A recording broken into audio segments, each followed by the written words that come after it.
Correct है। इसको मैं एक बार आपको और बता देती हूँ, ध्यान देंगे। ये हमारी परमेय है √2 एक अपरिमेय संख्या है। हम हमेशा √2 को क्या मान के चलेंगे कि ये एक परिमेय संख्या है, और हमेशा परिमेय संख्या को हम a/b की फॉर्म में लिख सकते हैं, जहाँ b कभी भी 0 के बराबर नहीं होता। और अगर √2 को हम a/b के फॉर्म में लिख सकते हैं तो √2 बराबर हमने क्या लिख दिया, a/b। दोनों ओर का क्या किया, वर्ग। वर्ग करने के बाद 2b² बराबर क्या आ गया, a²। परमेय तभी सिद्ध होती है जब वो दोनों साइड से हम लेके चलें, यानी कि लेफ्ट बी और राइट बी। अब हम दिखा रहे हैं कि a² को विभाजित कर सकता है, तो हमें ये भी दिखाना पड़ेगा कि b² को भी विभाजित कर सकता है। अब यहाँ से तो b² बराबर a²/2, यानी कि जो 2 है वो a² को विभाजित करता है, और अगर 2 a² को विभाजित करता है तो 2a को भी विभाजित करेगा। अब परमेय में हमें चूंकि a की जगह b भी दिखाना है, इसीलिए हम क्या मानेंगे, a बराबर 2m, जहाँ पे m क्या है, पूर्णांक। सिर्फ यहाँ b सिद्ध करने के लिए हमने a की जगह क्या माना है, 2m। अब हम अपनी समीकरण में a की जगह क्या रख देंगे, 2m रख देंगे। यहाँ पर हमने रख दिया। 2m रखने के बाद हमारी इक्वेशन सॉल्व हुई। m² बराबर b²/2 आया। हमने क्या किया, 2 से हम b² को विभाजित कर सकते हैं, तो इसका मतलब हम 2 से b को भी विभाजित कर सकते हैं। लेकिन अब देखो, हमने सबसे पहले स्टार्टिंग में पढ़ा था कि a और b का कोई भी कॉमन नहीं है, a और b का केवल एक ही कॉमन है, और वो क्या है, 1। लेकिन ये बातें ये बता रही हैं कि जब 2a को भी विभाजित कर रहा है और जब 2b को भी विभाजित कर रहा है, तो इसका मतलब 2b कॉमन होगा। और जबकि हमारे क्वेश्चन के अकॉर्डिंग 2 कॉमन नहीं है। ये दोनों बातें कैसी हो गई, उल्टी, यानी कि ये दोनों बातें कैसी हो गई, विरोधाभास। और विरोधाभास कथन है कि a और b का कॉमन 1 है, एक के अतिरिक्त उसका और कोई कॉमन नहीं है, लेकिन इसमें उसका और कॉमन आ गया है, और उस कॉमन का नाम क्या है, 2। इसलिए हमने जो भी कुछ मान के चला था वो कैसा था, गलत। यानी कि जो हमने मान के चला था कि √2 एक परिमेय संख्या है, वो गलत है। और अगर ये गलत है तो इसका मतलब सही क्या है कि √2 एक अपरिमेय संख्या है, और यही हमें सिद्ध करना था। ये क्या है इसका आंसर, ठीक है। अब नेक्स्ट आ जाओ। जैसे आपने √2 एक अपरिमेय संख्या है ये प्रूफ करके दिखाया है, ऐसे ही 2 की जगह क्या रख देंगे, 3। ऐसे ही 2 की जगह क्या रख देंगे, 5। 2 की जगह क्या रख देंगे, 7। √2 की जगह क्या ले लेंगे, पूरा का पूरा 3√3। तो 3√3 बराबर a/b के मान लेंगे। ऐसे ही इसको a/b के भी बराबर मान लेंगे, ऐसे ही इसको a/b के बराबर मान लेंगे। और ये सारे क्वेश्चंस ऐसे ही सेम करेंगे, जो कि तो वही लैंग्वेज करनी है, कुछ भी उसमें चेंज नहीं करना। एक बार a² को विभाजित करके दिखाना है और दूसरी बार b² को विभाजित करके दिखाना है। अब नेक्स्ट है, दिखाओ कि 5 - √3 एक अपरिमेय संख्या है। बिल्कुल सही है, ये अपरिमेय संख्या बता रहा है, हम इसे उल्टा मान के चलेंगे, यानी कि परिमेय संख्या। जब भी हम किसी भी चीज़ को उल्टा मानते हैं तो हम उसे परिकल्पना कहते हैं, यानी कि हाइपोथेसिस, जिसकी हमने कल्पना करी है। तो इसको किसके बराबर मान लिया, a/b के बराबर, सेम एज इट इज जैसे उसमें माना था a/b के बराबर, ऐसे ही इसमें मान लिया।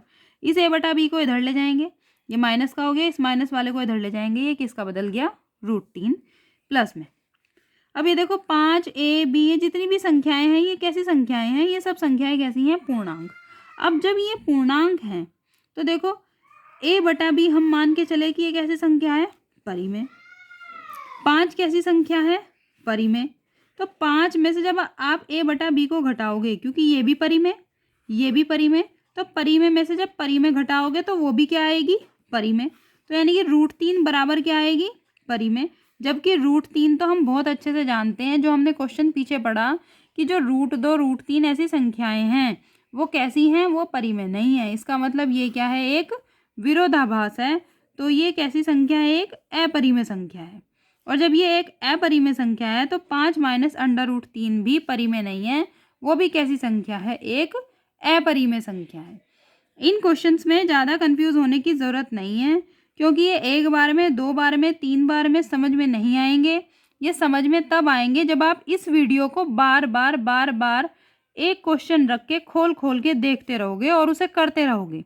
जब ये एक क्वेश्चन कम से कम 5 से 6 बार आपके हाथ से निकलेगा, तब आपके माइंड में ये बहुत अच्छे से फिट हो जाएगा।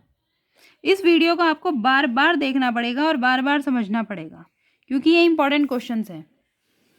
नेक्स्ट, जो मैंने आपको क्वेश्चन दिए उन्हीं के जैसे सेम ये क्वेश्चंस हैं। मैंने आपको 5 माइनस अंडर रूट 3 का दिया और सेम ऐसे ही क्वेश्चन दिए हैं, हू बहू उन्हीं के जैसे ही लेके चलना है।